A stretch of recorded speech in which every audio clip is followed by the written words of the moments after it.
자, 오늘은 기도와 영적 돌파 의 세 번째 시간입니다. 기도의 임계점을 돌파하라라는 주제입니다. 우리가 기도하면서 갖게 되는 가장 큰 어려움이 있어요. 어떤 거죠? 우리가 오래오래 기도했어요. 정말 열심히 기도했어요. 그런데 아무런 응답이 없는 거죠. 우리는 기도할 때 내 기도가 빨리빨리 즉각 응답되기를 정말 간절히 바라고 생각합니다. 그런데 내 기도에 주님께서 응답해 주시는 그 시간이 점점점 길어질 때 여러분 어떻게 될까요? 여러분 그러면 어때요? 내가 열심히 기도하고 간절히 바래요. 뭐 예를 들면 내가 배우자를 놓고 간절히 기도했어요. 그런데 난 여전히 싱글인 거예요. 어떨까요? 저도 그래봐서 아는데요. 굉장히 답답합니다. 하나님 나 혼자 살라고 하시나? 뭐 별의별 생각이 들게 되죠. 또 어떤 생각도 들어요. 앞으로 더 기도하기가 조금 좀 부담스러워요. 이렇게 더 기도하고 싶어지지 않기도 하는 거죠. 우리가 원하는 기도라는 것이 있죠. 우리가 원하는 기도는 뭐예요? 내가 기도하면 그 즉시 그 즉각 응답이 되는 거예요. 하나님 차가 필요해요. 이러면 누가 갑자기 차키를 들고 오는 거죠. 이런 기도가 되어야 적어도 기도 같지 않으십니까? 그런데 우리가 원하는 기도는 그렇게 빨리 응답되는 기도인데 그렇게 빨리 응답이 되지 않으면 어떻습니까? 낙심하는 거죠. 기대하는 마음이 이제는 사라져요. 이제 즐거운 마음으로 기도할 것 같다가도 이제 기도하자라고 말하면 벌써 그냥 마음이 어려워지게 됩니다. 그런데 우리가 여기에서 중요한 것은 무엇입니까? 우리가 기도할 때 우리가 그렇게 낙심되는 상황이 오늘 우리에게 다가올지라도 기도는 반드시 응답된다라는 것입니다. 아무리 내가 기도해도 그동안 응답이 없었는데요 라고 말할지라도 결국에 기도는 응답이 되는 거예요. 왜 그렇습니까? 기도는 무엇이죠? 기도는 하나님의 일이기 때문에 그렇습니다. 그러면 우리는 왜 내 기도는 그렇게 쉽게 응답이 안 될까라는 생각을 우리는 하게 되는 것일까요? 단지 내가 원하는 대로 응답이 즉각 되지 않아서일까요? 그 이유는요. 그 응답의 때와 시간이 나에게 있기 때문에 그렇습니다. 그러니까 우리의 기도의 응답이 안 되는 이유를 다시 한번 생각해 보자고요. 왜 응답이 안 됐어요? 왜 그동안 나의 기도는 응답이 안 되었다라고 말하죠? 내가 기대하고 내가 원하는 그 시기에 응답이 되지 않은 거예요. 나는 분명히 오늘 치킨을 먹고 싶어서 하나님 오늘 치킨 먹고 싶어요 라고 기도했는데 하나님이 안 주시는 거예요. 나의 기도에 응답을 안 하셨네? 라는 내가 원하는 나의 시간이 있는 거죠. 응답이 더뎌지는 데는 이유가 있어요. 어떤 이유입니까? 하나님의 때, 하나님의 시간이 아직 오지 않았기 때문인 것입니다. 여러분 모든 것에는 그 기한과 때가 있죠. 시기가 있는 거예요. 농사를 지어 보시는 분들 잘 아시지 않으세요? 여러분 씨를 심으면 바로 추수를 하게 됩니까? 아니요. 그 씨가 싹이 나고 계속해서 자라서 열매를 맺힐 때까지 그 시기가 있는 거예요. 씨를 뿌리는 시기가 있다면 그 다음에 추수하는 시기가 따로 있는 것이죠. 우리의 기도도 마찬가지인 것이죠. 우리가 기도한 대로 응답이 되겠지만 그 응답이 되는 때가 있다라는 겁니다. 바로 임계점이 있다라는 겁니다. 여러분 임계점이라는 단어 여러분 들어보셨을 거예요. 어떤 물체나 사물이 그 변화가 되는 그 돌파되고 그 한계점을 넘어서는 그 순간, 그 한계점이라고도 표현할 수 있겠어요. 그것을 임계점이라고 합니다. 여기 물이 있습니다. 이 물이 끓으려면 어떻게 해야 되죠? 열을 가해줘야 되죠. 몇 도의 열을 가해줘야 물이 끓죠? 우리 아이들 몇 도? 물 몇 도? 몇 도에 물이 끓어요? 물은 100도, 뭐라고요? 과학책 봤잖아요. 네, 100도에 끓어요. 70도에 안 끓습니다. 80도에도 안 끓고 99도가 돼도 안 끓어요. 100도가 돼야지만 끓어버리죠. 그래서 이 100도가 이 물의 임계점이 되는 것이죠. 우리의 기도도 마찬가지입니다. 우리 기도에도 임계점이 있다라는 겁니다.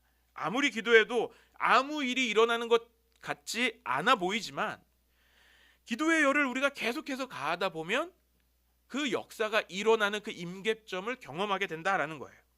그 임계점의 시간에 우리 영적인 돌파가 일어나는 것이죠. 그래서 어떤 기도는 즉각 응답이 되기도 하지만 어떤 기도는 오랜 시간이 지나야 응답이 되는 경우들도 있다라는 겁니다. 우리가 늘 이야기하는 기도의 사람 조지 뮬러 목사님이 얘기하잖아요. 5만 번의 기도 응답을 받았어요. 그런데 이 5만 번의 기도 응답 중에 52년 만에 기도 응답이 되기도 했다고 얘기했어요. 왜 그렇습니까? 그 기도가 응답되는 기도의 임계점이 있다라는 겁니다. 사랑하는 여러분, 나의 기도가 응답되지 않는 것은 하나님께서 나의 기도에 응답하지 않으시는 것이 아니라는 겁니다. 나의 기도의 한계를 만났기 때문이 아니라는 거예요. 그것은 기도의 한계가 아니라 아직 기도의 임계점에 도달하지 않았다라는 것입니다. 그러면 이 임계점을 어떻게 넘어갈 수 있을까요? 오늘 말씀을 크게 두 가지로 볼 건데요. 하나는 우리가 어떤 기도의 임계점을 만나는지를 세 가지로 살펴보고, 오늘 본문의 엘리야가 어떻게 이 임계점들을 넘어갔는지를 이렇게 두 가지를 나눠서 볼 거예요. 먼저 우리가 살펴볼 이 기도의 임계점, 이 세 가지를 먼저 보겠습니다. 첫 번째는 생각의 임계점입니다. 오늘 말씀 사도행전 16장 6절부터 9절까지 말씀 같이 읽겠습니다. 시작.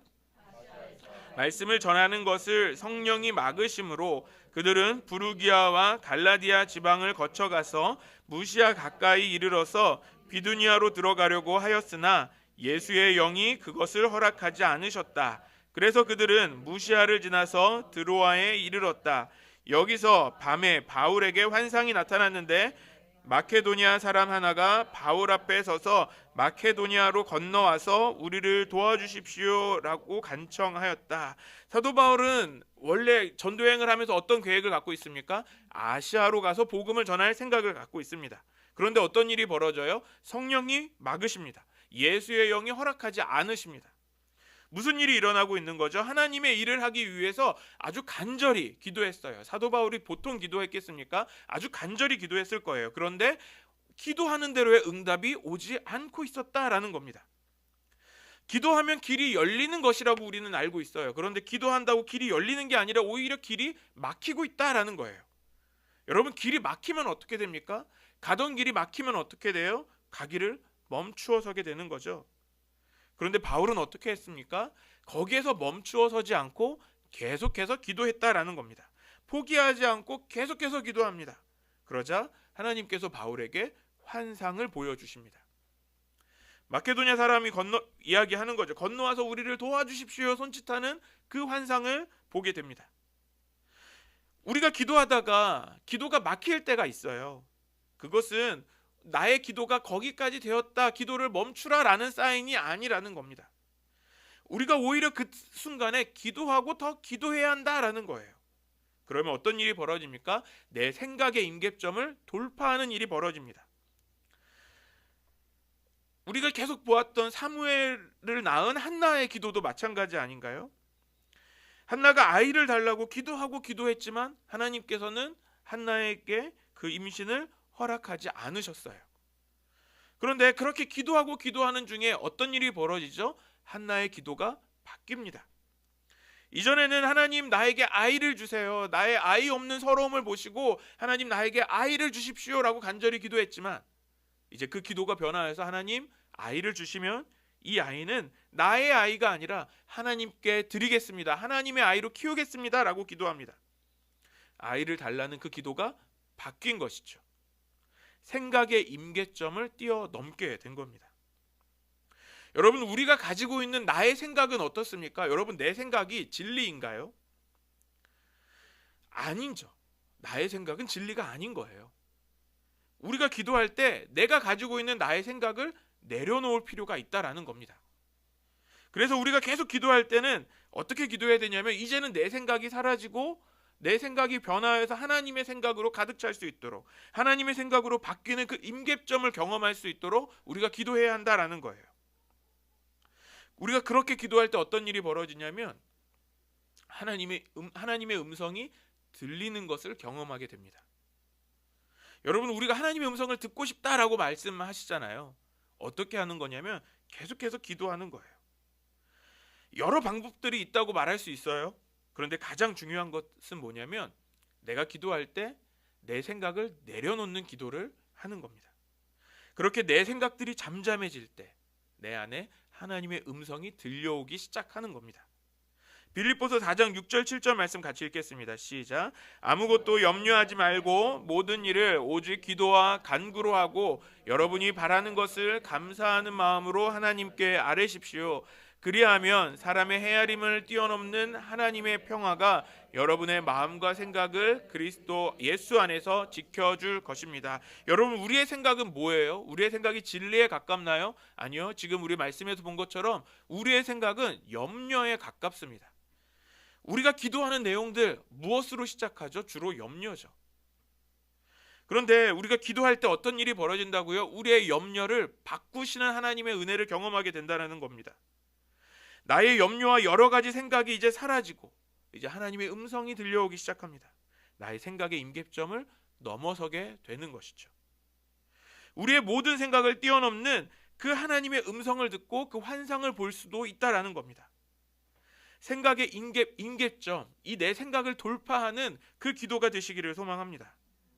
우리가 돌파해야 되는 두 번째는요, 시간의 임계점입니다. 사도행전 7장 30절 말씀 같이 읽겠습니다. 시작. 40년이 지난 뒤에 천사가 시내산 광야에서 가시날부 떨기 불길 속에서 모세에게 나타났습니다. 자, 모세가 애굽을 떠난 지 몇 년이요? 40년이 지나서 이제 불타는 그 떨기나무에서 하나님을 만나죠. 모세가 40세에 애굽을 나왔거든요. 그러면 모세의 나이는 이제 80이 되었다라는 거죠. 그러면 이 지난 40년 동안 모세는 어떤 시간을 보냈을까요? 장인의 양을 돌보면서 그렇게 시간을 보냈겠죠? 흘려보냈을 거예요. 그렇게 80이 되었을 거예요. 여러분 어땠을까요? 그 80이 되는 때까지 그 시간 동안, 이 40년의 시간 동안 모세는 어떤 시간이 보냈을까요? 아마도 모세는 애굽에서 자신이 민족을 구원해내지 못한 그 실패감 속에 살았을지도 모르겠어요. 그 실패감 속에서 자신의 동족을 해내지 못한 자신을 자책하면서 또는 생각하면서 기도했을지도 모르겠습니다. 그러면 그 시간을 보내면 이 모세 어떻게 될까요? 그렇게 오랜 시간 동안 자신을 자책하고 원망하고 후회하면서 보내면 그냥 후회만 남을 것 같아요. 그런데 80이나 된 이 늙은 모세를 하나님께서 찾아오십니다. 모세는 이야기하죠. 하나님, 나를 기억할 사람이 아무도 없습니다. 나는 이제 80이나 되었고 이제 나는 아무런 힘과 아무런 능력도 없는 사람입니다 라고 말했을 겁니다. 그런데 개역개정 성경에 보면 이 말씀에 40년이라는 시간을 뭐라고 말하냐면 40년이 지난 뒤가 아니라 40년이 참회라고 개역개정 성경에서 말씀하고 있습니다. 무슨 뜻이죠? 시간이 그냥 속절없이 지나간 것처럼 보이지만 그 시간은 그냥 지나간 시간이 아니라는 거예요. 하나님께서 그 시간을 인도하셨다라는 겁니다. 그 40년의 시간이 되었을 그때에 하나님께서 모세를 찾아오셨다라는 것이죠. 사랑하는 여러분, 우리의 기도가 길어지는 것은 그냥 단순히 시간이 흘려 버려지는 것이 아니라는 겁니다. 하나님의 때, 그 기도의 임계점이 다다르는 그 기도의 시간이 점점 하나 둘씩 채워지고 있다라는 거예요.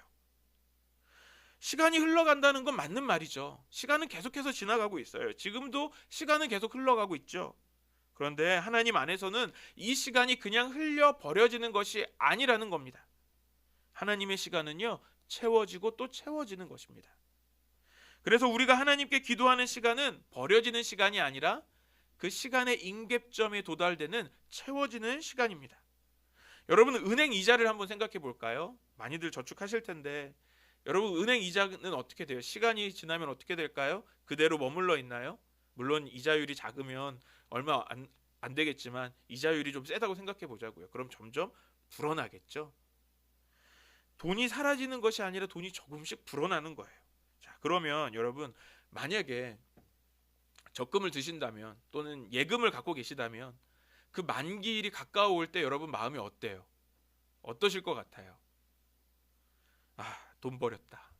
내가 그동안 뭐 했나? 차라리 집을 살 거, 땅을 살 거 후회할까요? 아니죠. 만기가 될 때 기대가 되지 않겠습니까? 내가 그렇게 기다렸던 이 돈으로 집을 살까, 땅을 살까 뭐 기대하시지 않겠어요?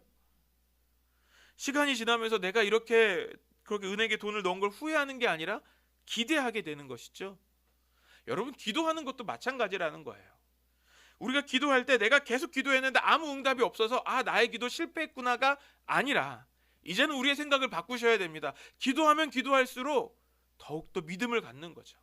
하나님의 시간이 되고 있구나라는 것을 보면서 우리의 생각을 바꾸셔야 하는 거예요. 응답의 날은요, 점점 가까워지는 것입니다.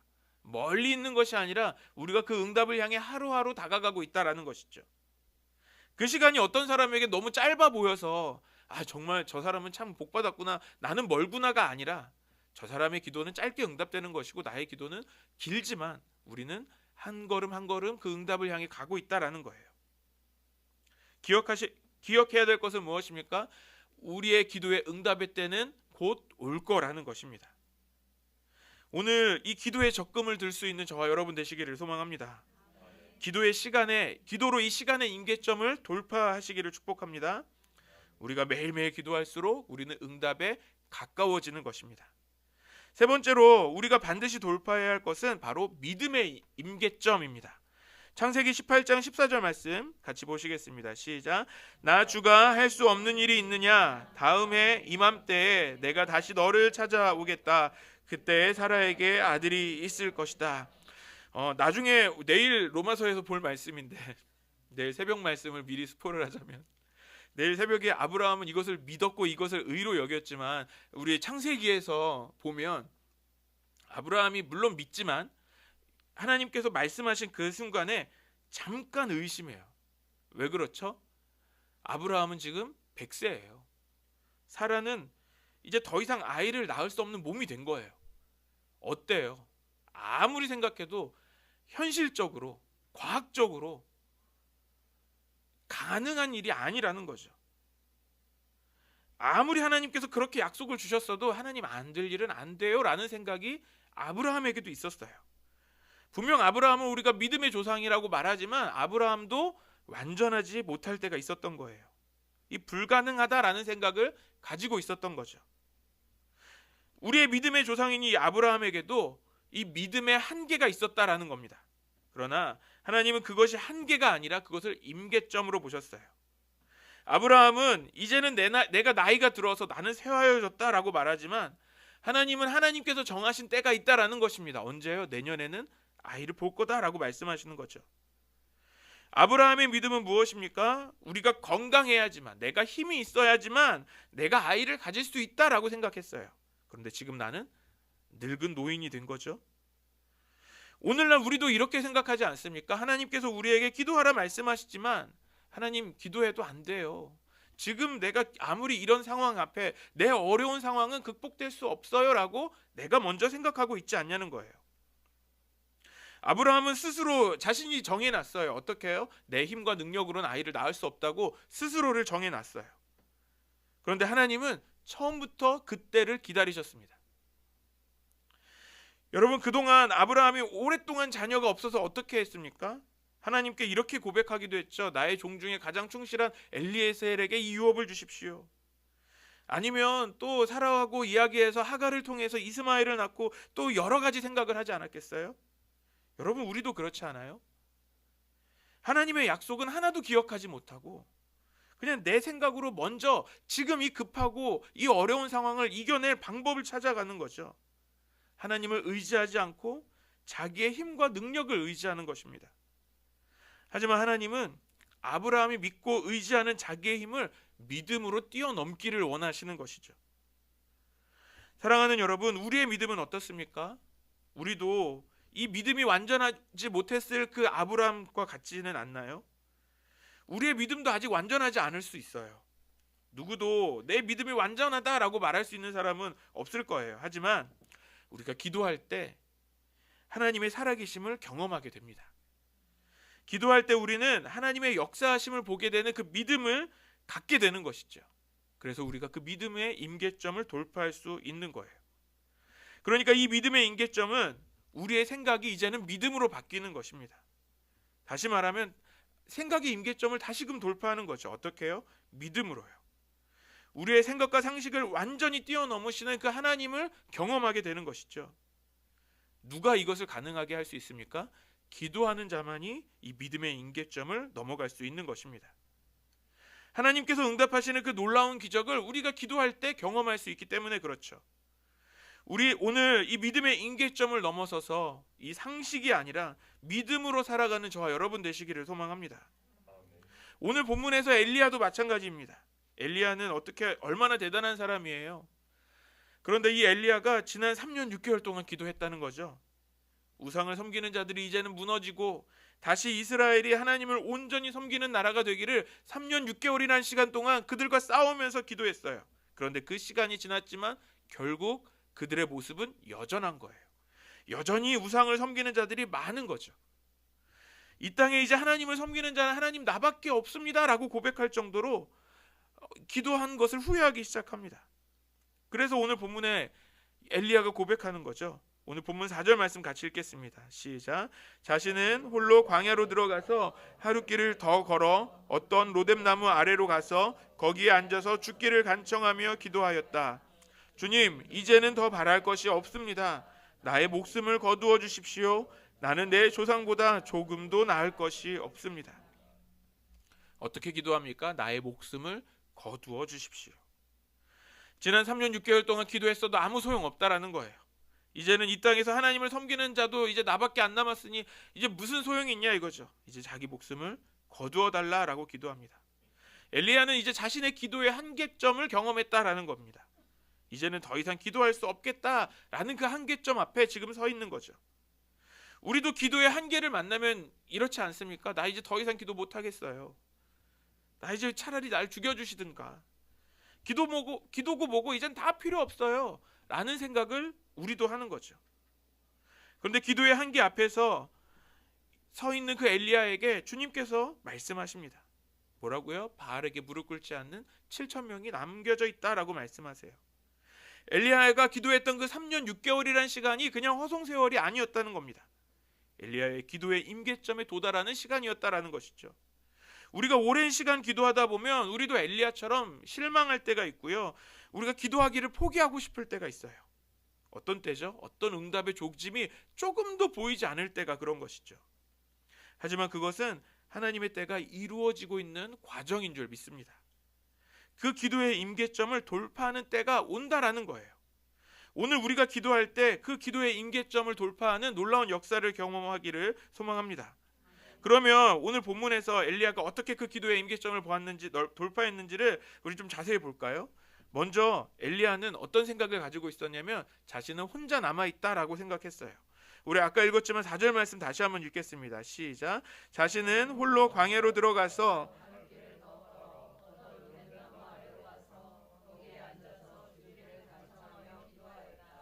주님, 이제는 더 바랄 것이 없습니다. 나의 목숨을 거두어 주십시오. 나는 내 조상보다 조금도 나을 것이 없습니다.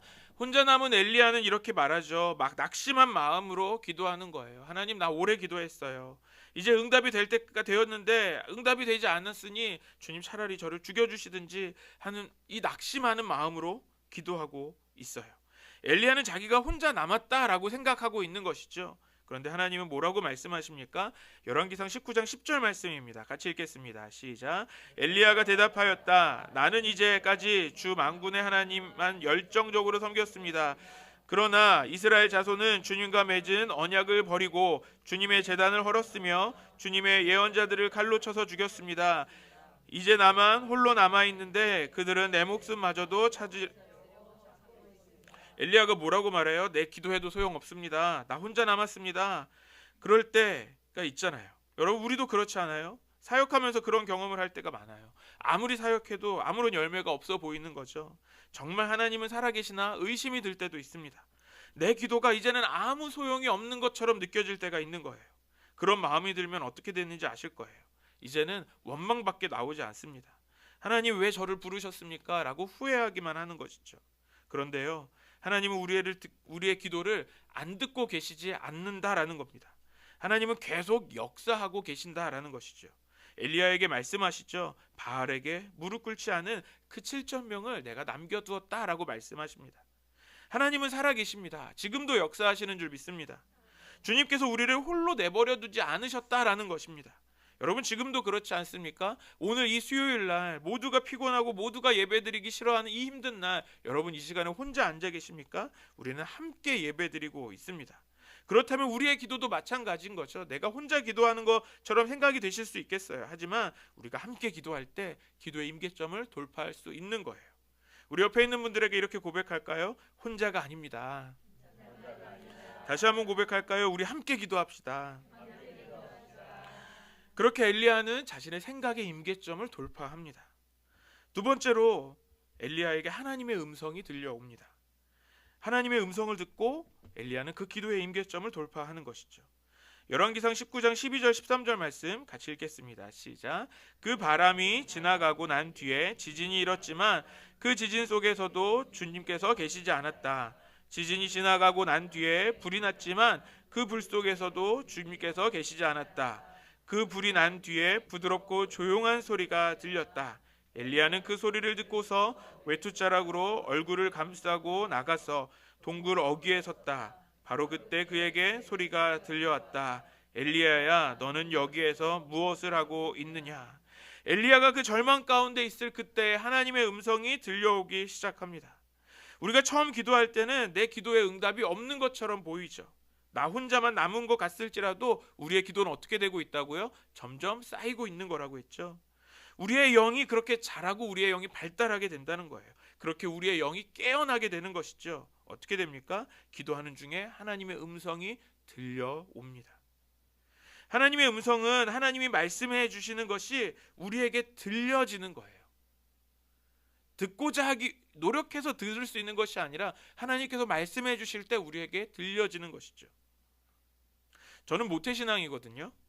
오랫동안 교회를 다녔지만 이상하게 어렸을 때 이렇게 자리에 임한할 때도 앉아 있어도 목사님들이 말씀을 전해주시는 게 하나도 귀가 들리지 않았어요. 귀에 들리지 않았던 것 같아요. 기억에 남지 않으니까요. 그런데 점점 시간이 지나면서 어떻게 됐을까요? 제가 자라면서 점점 조금씩 제 귀에 말씀이 들리기 시작합니다. 하나님의 음성을 듣는 것도 마찬가지라는 거죠. 하나님께서 말씀해 주시면 우리가 조금씩 이제 들을 수 있게 되는 거예요. 사무엘도 그렇지 않습니까? 어린 사무엘이 있었던 그 시대는 어떤 시대였어요? 하나님의 말씀이 희귀했던 시대였습니다. 하나님의 말씀이 아예 없었던 시대라는 거죠. 그런데 사무엘이 여호와의 전에 있을 때 하나님의 음성이 들려옵니다. 사무엘아 사무엘아 부르시는 하나님의 음성이 들려오는 것입니다. 엘리야도 마찬가지죠. 지난 3년 6개월 동안 기도해도 아무 소용없다라고 절망하고 실망하고 있을 그때 그 시간이 지나 보니까 그의 영이 자라고 있었던 시간이었던 거예요. 깨어나고 충만해지고 단련해지는 시간이었던 것이죠. 그래서 하나님의 음성이 들려오는 것을 경험하게 됩니다. 사랑하는 여러분, 우리의 오랜 기도의 시간은 그냥 흘려버려지는 시간이 아니라는 거죠.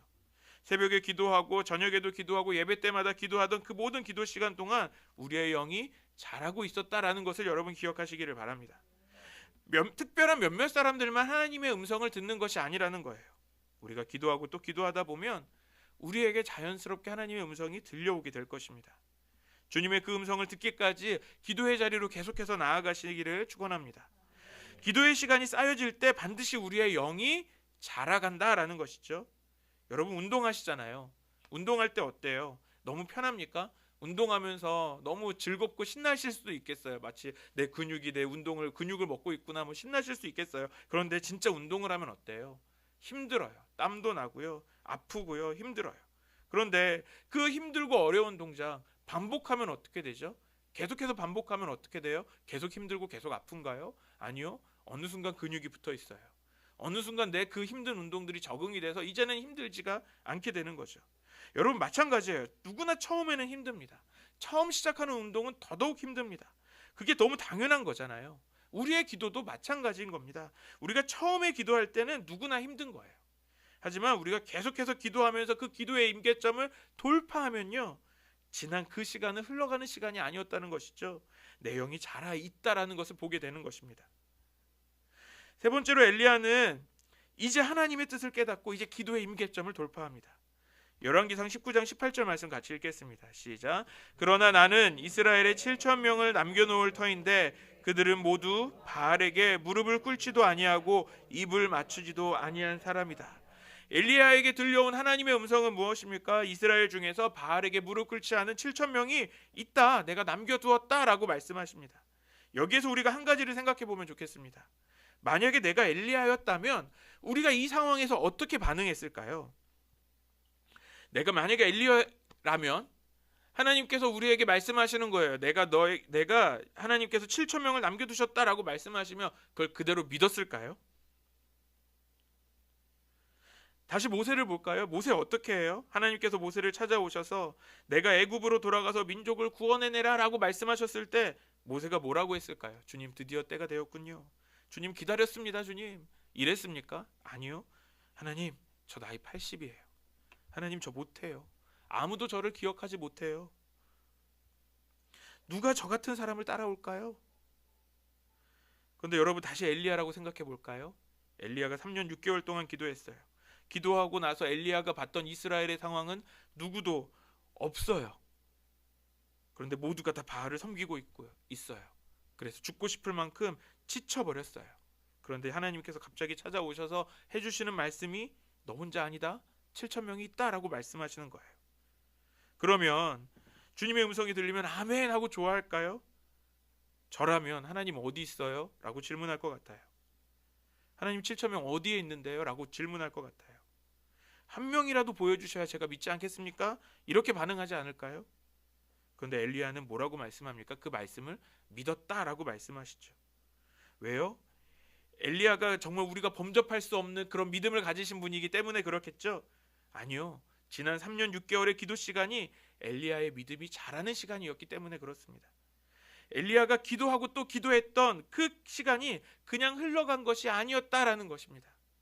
기도의 시간이 흐른다는 것은 시간만 흐른 것이 아니라는 거죠.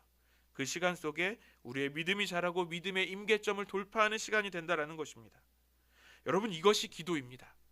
기도의 시간은 아무것도 아닌 것처럼 보여도 기도를 하는 사람들은 그 믿음이 자라고 있다라는 겁니다. 그리고 결국에는 그 믿음대로 하나님의 역사를 보게 됩니다. 여러분, 하나님의 말씀은 정보가 아니죠. 하나님의 말씀은 믿어야 하는 것이죠. 하나님께서 우리의 아무리 말씀을 하셔도 안 믿으려는 사람이 있어요. 그럼 어떻게 돼요? 안 믿겨져요. 아무 일도 일어나지 않아요. 그런데 기도는요, 믿음의 역사입니다. 그래서 지난 3년 6개월 동안 엘리야가 기도할 때 그의 믿음은 자라난 것입니다. 이제 하나님의 음성이 들려오자 그 즉시 믿게 되는 것이죠. 우리가 기도할 때 아무 일이 일어나는 것 같지 않지만 우리의 믿음이 조금씩 자라가고 있습니다. 어떤 분들은 이렇게 말씀하세요. 아직 내 믿음이 너무 어린아이와 같아서요 라고 말씀하시는 분들 계세요. 그런데 한번 뒤돌아보자고요. 어떻습니까? 아직도 우리의 신앙의 수준이 처음에 머물러 있습니까? 아니요. 적어도 그때보다 한 걸음 이상은 나아가셨을 겁니다. 우리의 신앙이 그렇게 조금씩 자라고 있는 것입니다. 왜 그렇죠? 우리는 기도했기 때문이죠. 우리가 기도하면서 조금씩 자랐고 지금도 자라고 있는 줄 믿습니다. 말씀을 마무리합니다. 사랑하는 여러분, 지금 기도의 자리에서 우리가 지치고 혹시 낙심할 때 이것은 우리가 결코 우리의 한계를 경험하고 있는 것이 아닙니다. 그것은 바로 하나님의 때가 다가오고 있다라는 임계점을 향해서 가고 있다라는 것이죠. 지금도 우리의 기도는 허공에 뿌려지는 것이 아니라는 거예요. 그 기도는 쌓이고 채워지고 또 우리의 믿음을 한 단계 성장시키고 있습니다. 이제 기도의 임계점을 돌파하여서 이제 우리가 기도의 수고에만 머물지 않고 기도의 응답, 이 놀라운 역사를 경험하는 저와 여러분들 되시기를 바랍니다. 그 기도의 임계점을 돌파하여서 하나님의 놀라운 역사를 경험하는 우리 안성열린교회 모든 주님의 종들 되시기를 주님의 이름으로 간절히 축원합니다. 우리 같이 기도하시겠습니다. 살아계신 하나님 아버지, 감사합니다. 우리는 기도하는 중에 낙심에 빠질 때가 많았습니다. 기도 응답이 없을 때 우리는 초조해하고 의심했으며 나의 기도의 한계에 부딪히는 것이라고 생각했습니다. 하지만 이제 그 시간들이 나의 한계가 아니라 기도의 임계점임을 알게 해주셔서 감사합니다. 나의 생각을 바꾸는 시간, 하나님의 때를 경험하는 시간, 살아계신 하나님을 경험하게 하는 시간임을 고백합니다. 이제는 기도의 임계점을 돌파하겠습니다. 더 이상 뒤돌아서지 않고 이제는 믿음으로 더욱더 한 걸음씩 나아가겠습니다. 우리를 혼자 내버려 두지 않으시는 하나님, 주님과 함께 돌파하는 그 은혜를 주시옵소서. 우리의 기도를 들어주시는 하나님 감사합니다. 또 우리 기도에 응답하실 것을 기대합니다. 기도의 임계점을 주님과 함께 돌파하겠습니다. 감사드리며 예수님의 이름으로 기도드립니다. 아멘.